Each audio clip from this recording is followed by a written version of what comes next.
হ্যাঁ বুঝলে বুড়ি, আমি একটা কথা ভাবছি। কি কথা বাবু? ভাবছি বর্ষাকাল তো এসেই গেল, আজকে সকাল থেকেই হালকা হালকা বৃষ্টি হচ্ছে। প্রথম বৃষ্টিটা ভালো করে যেদিন আসবে সেদিন আমি ভাবছি ভোজ দেব সবাইকে। তা কোনো বিশেষ অনুষ্ঠান আছে কি? না, অনুষ্ঠান তেমন নয়, তবে আমার অনেক দিন ধরেই মন চাইছে যে নিজের খুব কাছের মানুষদেরকে ডেকে খাওয়াতে। তাহলে তো বেশ ভালো কথা বাবু। আগে কেমন সুন্দর এই বাড়িতে কত অনুষ্ঠান হতো, আজ বহুদিন হলো এই বাড়িতে কোনো ভালো অনুষ্ঠান হয় না। ঠিক এই কথাটাই আমি ভাবছিলাম। আগে বর্ষাকাল আসলেই কেমন একটা চড়ুই ভাতির আমেজ আসতো, আর এখন ঠিক উল্টোটা। এখন মানুষের বিবাদ বিচ্ছেদ এমন জায়গায় গিয়ে পৌঁছেছে যে সেসব আনন্দের দিন এখন অতীত। তবে আপনার মতন মানুষ থাকতে সেসব আনন্দ অতীত হবে কেমন করে? ঠিক বলেছ, তবে আমার একটা পছন্দের খাবার সেদিন রান্না করবার ইচ্ছে আছে। কি খাবার বলুন তো? আমার ইচ্ছে আছে সেদিন রুই মাছের পাতুরি রান্না করানোর। আরে এ তো খুবই আনন্দের বিষয় বাবু, আমি খুব খুশি হয়েছি আপনার এই পরিকল্পনা। এবার ধীরে ধীরে তাহলে সবাইকে নেমন্তন্নটা সেরে ফেলতে হবে, কারণ বর্ষাকাল তো ধরুন শুরুই হয়ে গেল। তুমি একদম ঠিক কথা বলেছ, বেশি দেরি করা ঠিক হবে না, আমাদের কাজ শুরু করে দিতে হবে।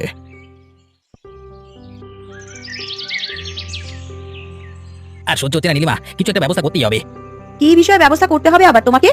ওই অবিনাশ মোড়ল বুড়ো বয়সে এত সম্পত্তি ভোগ করবে আর আমরা বসে বসে দেখবো, এটা তো হতে পারে না। পুরো গ্রামের মানুষ যেখানে ভাঙা বাড়িতে থাকে সেখানে অবিনাশের পাকা বাড়ি করে থাকবে একা। এই পুরো বয়সে এটা দেখা যায় না। কেন, তাহলে কি করতে চাও তুমি? যে করি হোক, অবিনাশের সমস্ত সঞ্চয় আর জমি দখল করতে হবে আমাকে। দেখো তোমাকে একটা কথা বলি, অবিনাশ বাবু আজ যা কামিয়েছেন তার নিজের যোগ্যতায় কামিয়েছেন। অবিনাশ বাবুর যোগ্যতা ছাড়া এক পয়সাও কামাননি। উনি বরাবর সৎ থেকে গ্রামের মানুষের ভালো করেছেন। তো ভালো করতে তো কেউ মানা করেনি, আমি শুধু বলেছি যে আমি ওর জমি আর সমস্ত সম্পত্তি দখল করে নেব, তারপর স্বর্গে গিয়ে ভালো করবেন। কি যা তা বলছো তুমি? ওনার মতন একটা মানুষের মৃত্যু কামনা করছো তুমি? তাছাড়া আমার বড়লোক হওয়ার আর কোনো উপায় নেই নীলিমা। আমরা তো এইভাবেই ঠিক আছি গো, এর থেকে বেশি আর আমাদের কি চাই? তোমার হয়তো চাই না, কিন্তু আমার চাই। তুমি বুঝবে না অত কিছু, শুধু এতটুকু জেনে রাখো, যদি অবিনাশের সম্পত্তি হাতানোর জন্য ওকে সরাতেও হয় তাহলে আমি সেটাই করবো। তবে এই কাজে আমার তোমার একটু সাহায্য লাগবে। আমি একটা পরিষ্কার কথা তোমাকে বলে দিচ্ছি, আমি এই কাজে তোমাকে কোনো রকম সহায়তা করতে পারবো না। ওই রকম একটা ভালো মানুষের বিরুদ্ধে কোনো কিছু করে আমি পাপের ভাগিদার হতে পারবো না। তুমি নিজের রাস্তা নিজে দেখো। ঠিক আছে, যা করবার তাহলে আমাকে করতে হবে। তুমি বসে বসে দেখো আমি কি করি। কি হয়েছে খগেন, তুমি সন্ধেবেলায় এইরকম চুপি চুপি আমার সাথে দেখা করতে এসেছো কেন? কারণ তোমার সাথে যে বিষয়টা নিয়ে কথা বলবো সেই কথাটা চুপি চুপি বলাই উচিত। কি এমন কথা বলতে চাও তুমি আমাকে? আমার উপরে বিশ্বাস রাখো, আমি যে কথাগুলো বলবো সেটা পুরো বয়সে তোমার ভালোর জন্যই বলবো। কথাগুলো তুমি যদি শোনো তাহলে পুরো বয়সটা একটু সুখে শান্তিতে কাটাতে পারবে। হ্যাঁ, সারা জীবনের লোকের ঘরে কাজ করে কাটাতে হবে না। আমি তো সারা জীবনই চেয়েছি ওই একটু সুখে শান্তিতেই কাটাতে, কিন্তু সেই কপাল করে কি আর জন্মেছি গো? শোনো একটা পরিষ্কার কথা, সারা জীবন তুমি অবিনাশ বাবুর বাড়িতে কাজ করে গেলে, এত খেতেও জীবনে পেলেটা কি শুনি? কিছু পেয়েছো সত্যিকারের? হ্যাঁ, অবিনাশ বাবু ভালো মানুষ, তাই খেয়ে পড়ে বেঁচে আছি। কিন্তু খেয়ে পড়ে বেঁচে থাকাটাই তো আসল কথা নয়। আসল কথা হচ্ছে সুখে শান্তিতে স্বাচ্ছন্দ্যে বেঁচে থাকা। আর যে বেঁচে থাকাটা শুধুমাত্র অবিনাশ পাচ্ছে, আমাদের বঞ্চিত করে। কি বলছিস বাবা খগেন তুই? আমাদের বঞ্চিত করে বাঁচতে যাবেন কেন? তিনি সুখ ভোগ করছেন কারণ তিনি সারা জীবন কামিয়েছেন, তাই। গ্রামের মোড়ল সেজে বসে থেকে গ্রামের মধ্যে একটা পাকা বাড়ি করতে পারলো না কারোর জন্য, সবাই ভাঙা বাড়িতে পড়ে থাকে, আর নিজে একটা বড় বাড়ি বানিয়ে প্রচুর টাকা সম্পত্তি জমি জমা বাগিয়ে রেখে আমাদের সবাইকে বঞ্চিত করেছে। এটা তোমাদের মতো বোকা মানুষেরা বুঝবে না। একটু সহজ সরল করে বল দেখি। আসলে ওসব আমাদের জিনিস, আমাদের বোকা বানিয়ে নিজের করে নিয়েছে। তাহলে এখন আমরা আর কি করতে পারি?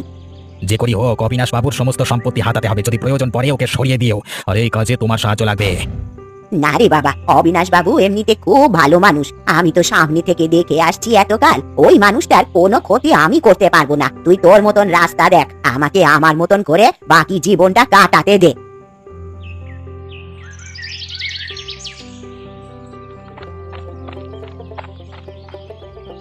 কি হলো বুড়িমা, আজ যে তোমাকে বড্ড খুশি খুশি দেখাচ্ছে?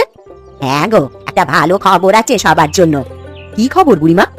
আরে আমাদের অবিনাশ বাবু নিজের বাড়িতে ভারী বর্ষার প্রথম দিনে নিজের কাছের মানুষদের নিয়ে একটা বিশাল ভোজের আয়োজন করেছেন, আর সেটার প্রস্তুতির দায়িত্ব দিয়েছেন আমাকেই। ওমা, সে তো খুব ভালো কথা গো। আজ কতদিন হয়ে গেল অবিনাশ বাবুর বাড়িতে কোনো অনুষ্ঠান হয় না। আগে অবিনাশ বাবুর বাড়িতে কোনো অনুষ্ঠান হলে আমরা তো দল বেঁধে যেতাম, কত আনন্দ হতো। সেই আনন্দই আবার হবে দেখো। এবার তো অবিনাশ বাবু বলেছেন যে ভোজেতে রুই পাতুরির ভোজ দেবেন। বাহ, এ তো আরো ভালো খবর। আমরা সকাল সকাল এসে যাব, সবাই আনন্দ করে নিজের বাড়ির মতন কাজকর্ম করে অনুষ্ঠান করব। সেই জন্যই তো তোমাকে আগে ভাগে জানিয়ে রাখছি গো। আর তুমি না থাকলে কি আর এত বড় অনুষ্ঠান উনি কল্পনা করতে পারতেন? আমার উপরে ভরসা করেন বলেই দায়িত্ব দিয়ে রেখেছেন। তোমার মতন মানুষকে ভরসা করবে না এমন মানুষ কি আছে? তুমি কত দায়িত্ববান মানুষ, তোমাকে সেই জন্যই তো আমরা কত ভালোবাসি। ঠিক বলেছ তুমি। দেখি যতদিন বেঁচে আছি ততদিন এই সততার সাথেই বাঁচবো। যে দায়িত্ব এতদিন পালন করে এসেছি সেই দায়িত্ব জীবনের শেষ দিন পর্যন্ত পালন করতে পারলেই আমি খুশি। তোমাদের যা ভালোবাসা আমি পেয়েছি সেই ভালোবাসাই আমার জীবনের সম্পদ।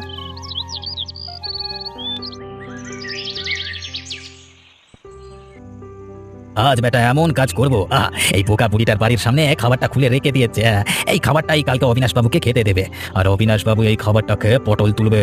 তখন ওর সম্পত্তিগুলো বাগানো আমার দ্বারা কিছু অসম্ভব হবে না। ওহ, অনেক রাত হয়েছে বাবা, এবারে খাবারটা খেয়ে নিতে হবে। এই দিলাম খাবারে বিষটা মিশিয়ে। এবার এই খাবার যে খাবে একেবারে ওপারের টিকিট কাটবে।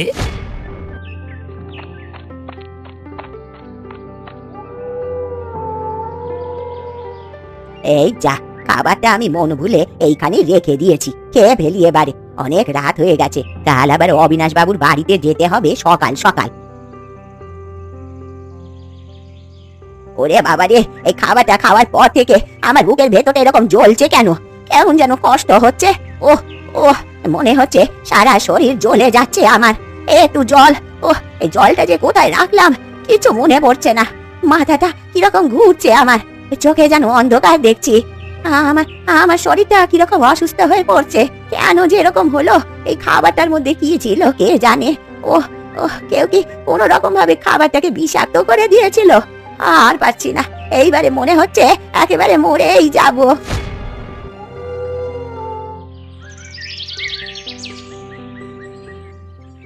বাবু, আপনার সাথে একটা বিষয়ে বিশেষ জরুরি কথা বলার ছিল। আমি নিজেও এখন একটু চিন্তিত আছি লতা। আচ্ছা বলো, কি বলবে তুমি? বাবু, আপনি তো জানেন আমাদের মানুষটা কোনো ভালো কাজকর্ম করে না। এইভাবে আর সংসারটা চালাতে পারছি না আমরা। আপনি যদি একটা কাজের ব্যবস্থা করে দিতেন। সে নয়, ঠিক আছে, গোপালের কাজের ব্যবস্থা করে দেবো, কিন্তু আমি যে একটা বড় চিন্তায় আছি লতা। কি হয়েছে বাবু? আপনার কিসের চিন্তা? আপনি আমাকে বলুন, আমি দেখছি কি করা যায়। হ্যাঁ, তুমি পারবে বটে। আসলে কি বলতো, আমার বাড়ির ওই কাজের লোক বুড়িমা এত বছর ধরে কাজ করছে, কিন্তু কখনো তো আসতে দেরি করে না, অথবা এত বছরে কোনোদিন কামাই করেনি। তার উপরে বাড়িতে একটা এত বড় অনুষ্ঠানের আয়োজন করছি, তার মধ্যে যে কেন বুড়িমা আজ কাজে আসেনি? সেই জন্যই তো মহা চিন্তায় পড়েছি লতা। মাথাটাও ভীষণ গরম হচ্ছে ওর উপর। এরকম একটা দায়িত্বপূর্ণ কাজের মধ্যে কি ঝোলানোটা ঠিক হয়? কোনো বিপদ আপদ হয়নি তো বুড়িমার? এই তো কালকে সকালে আমার বাড়িতে কাজকর্ম করে গেল একদম সুস্থ। এর মধ্যে আর বিপদ কি হওয়ার আছে বলো? আর বিপদ হলে নিশ্চয়ই অন্য কাউকে দিয়ে খবর পাঠাতো। কিন্তু বুড়িমা তো কখনো বেঁচে থাকতে এরকম দায়িত্ব জ্ঞানহীনের কাজ করতে পারে না। সেটা তো আমিও জানি, তাই আমার একটু সন্দেহ হচ্ছে। তুমি একটা কাজ করবে লতা, তুমি নিচে গিয়ে একবার দেখে এসো তো বুড়িমার বাড়িতে কি অবস্থা ওর। আমার ঠিক ভালো ঠেকছে না ব্যাপারটা, দরকার হলে তুমি গোপালকে নিয়ে যাও। আমারও ব্যাপারটা ঠিক ভালো ঠেকছে না। ঠিক বলেছেন আপনি, আমরা দুজনে মিলেই গিয়ে দেখবো একবার ওনার কি অবস্থা। কারণ যে মানুষ কখনো এরকম কাজ করে না, সে হঠাৎ করে এরকম কেন করবে? আমি নিশ্চিত শরীর খারাপ হলে নিশ্চয়ই খবর পাঠাতো। আপনি একদম চিন্তা করবেন না, আপনার কাছে খুব তাড়াতাড়ি খবর পাঠানোর ব্যবস্থা করছি আমরা। ঠিক আছে লতা, তুমি যাও এখন, দেখো কি করা যায়। আর তুমি আমাকে কিছু গোপন বিষয় বলবার জন্য এসেছো নাকি? হ্যাঁ বাবু, একটা ভয়ানক বিষয় আপনাকে জানাতে এসেছি। কিসের ভয়ানক বিষয় গোপাল? গ্রামে একটা সাপ জন্ম নিয়েছে মানুষের ছদ্মবেশে। সেই সাপটাকে যতক্ষণ না আমরা খতম করতে পারছি ততক্ষণ আপনাকে একটু সাবধানে থাকতে হবে। কি যা তা বলছো বলো তো? আমার গ্রামে কে কার ক্ষতি চাইছে? তাহলে পুরো বিষয়টা জানাই আপনাকে, আপনি নিজেও জানলে চমকে উঠবেন। বলো বলো, শুনে দেখি কতটা চমকাই। কালকে খগেনের বউ নীলিমা আমার সাথে গোপনে যোগাযোগ করে জানিয়েছে যে ওই খগেন বদমাইশটা আপনার খাবারে বিষ মিশিয়েছিল, আর সেই খাবার ভুল করে খেয়ে মারা গেছে আমাদের ভালো মানুষ বুড়িমা। আরে ধুর, তোমার নিশ্চয়ই কোথাও একটা ভুল হচ্ছে। কোথাও ভুল হচ্ছে না বাবু, আপনার সম্পত্তির প্রতি ওর নজর অনেকদিন ধরেই ছিল। সেই লোভ দেখে আপনাকে মারবার পরিকল্পনা করেছে ও। একেবারে পারিনি, নিশ্চয়ই পরের বার আবার চেষ্টা করবে। কিন্তু আমি প্রত্যক্ষ প্রমাণ ছাড়া তো বিশ্বাস করতে পারবো না গোপাল। ঠিক আছে, প্রত্যক্ষ প্রমাণ ছাড়া ওকেও আমরা ফাঁসাতে পারবো না। একটা কাজ করা যাক, ওকে আমরা পরীক্ষা করে দেখি একটু। কিরকম পরীক্ষা? ওকে টাকা পয়সার লোভ দেখিয়ে দেখা হোক ও আসলে কি চায়, সেখান থেকে পরিষ্কার হয়ে যাবে সবকিছু। এটা ভালো বুদ্ধি, করা যেতেই পারে, তাতে দুধ আর জল আলাদা হয়ে যাবে। বাবু, আমি গ্রামে শুনলাম একটা বিষয়, কিন্তু আপনি সেই বিষয়ে কোনো সিদ্ধান্ত নিচ্ছেন না বলে আপনার কাছে আসতে বাধ্য হলাম। কি বিষয় খগেন? তুমি তো সাধারণত আমার কাছে আসো না, তা আজকে হঠাৎ করে কি ব্যাপার? বাবু, আমি শুনেছিলাম আপনার বাড়িতে রুই মাছের পাতুরি ভোজ হবে। তুমি ঠিক শুনেছিলে, কিন্তু বুড়িমার মৃত্যুর পর ওই বিষয়ে আমি আর ভাবনা চিন্তা করছি না। বাবু, কেউ চলে গেলে কি কোনো কিছু আটকে থাকে নাকি? এই দেখুন না, কত মানুষ তো মারা যাচ্ছে রোজ। দুনিয়ায় কি আটকে থাকছে? দুনিয়া চলছে দুনিয়ার মতো করে, তাই না? আরে তবুও বুড়িমার মৃত্যুটা আমি এখনো মেনে নিতে পারছি না। বুড়িমা আমার খুব কাছের মানুষ ছিলেন, ওর এভাবে চলে যাওয়াটা আমি এখনো মেনে নিতে পারছি না। তাই কোনো রকম ভোজ বা আনন্দের আয়োজন এখন করতে পারছি না। কিন্তু আমার মনে হয় আপনার করাটা উচিত। কোথায় কি একটা মারা গেল, তার জন্য আমরা আনন্দ বন্ধ করে বসে থাকবো কেন? আপনি আমাকে দায়িত্ব দিন, আমি সব বিষয়টা দেখে নিচ্ছি। তুমি দায়িত্ব নিতে চাইছো কেন? কাউকে না কাউকে তো এগিয়ে আসতেই হবে। এই গ্রামে এগিয়ে আসবার মতো কোনো মানুষ নেই, কেউ আপনার মুখ দেখতে পারে না, তাই আমি এগিয়ে আসতে চাইছি। ঠিক আছে, তোমাকে আমি দায়িত্ব দিলাম। এই নাও কিছু টাকা পয়সা, এগুলো দিয়ে বাজার হাট করবে। ঠিক আছে বাবু, ধন্যবাদ। আমি আপনার সব দায়িত্বের কাজ মিটিয়ে দেবো, আপনি নিশ্চিন্ত থাকুন একেবারে।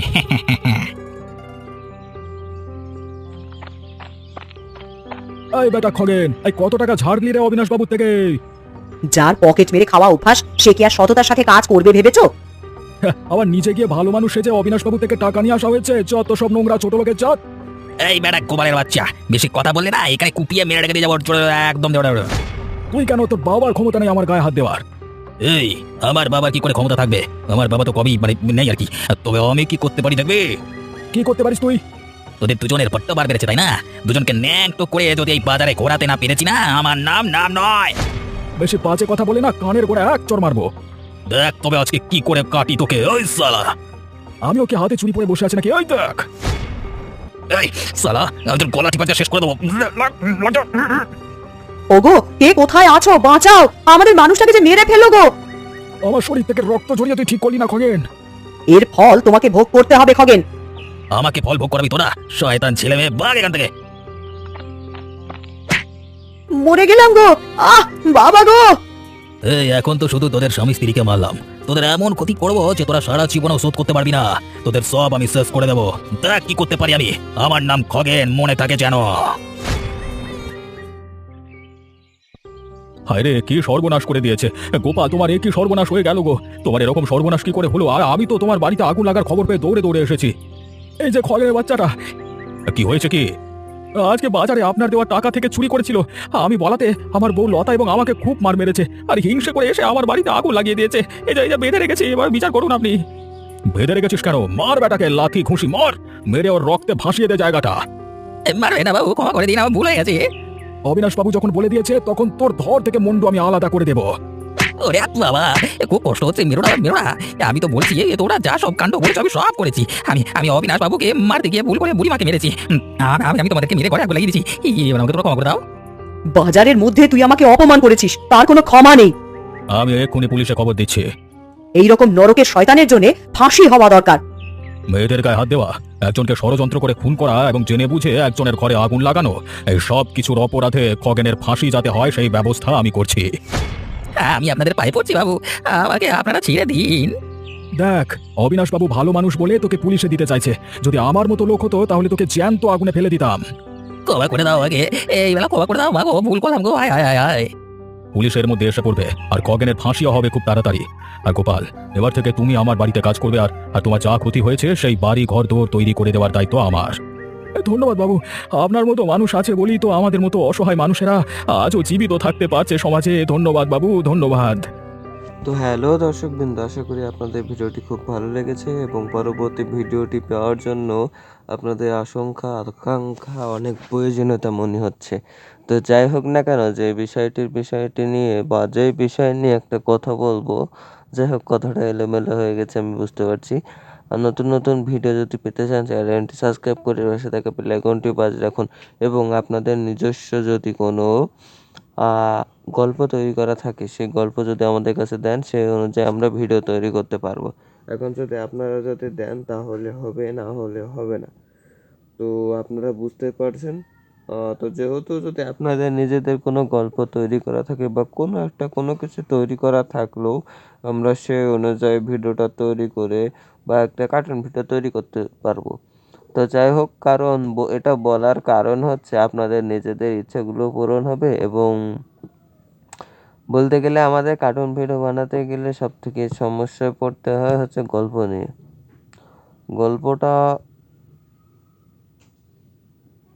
তৈরি করতে বা অনেক সময় লেগে যায়। এজন্য যদি আপনাদের কাছে ভালো থাকে, যদি ইউনিক একটা গল্প হয় তাহলে সেটা নিয়ে আমরা তৈরি করতে পারি।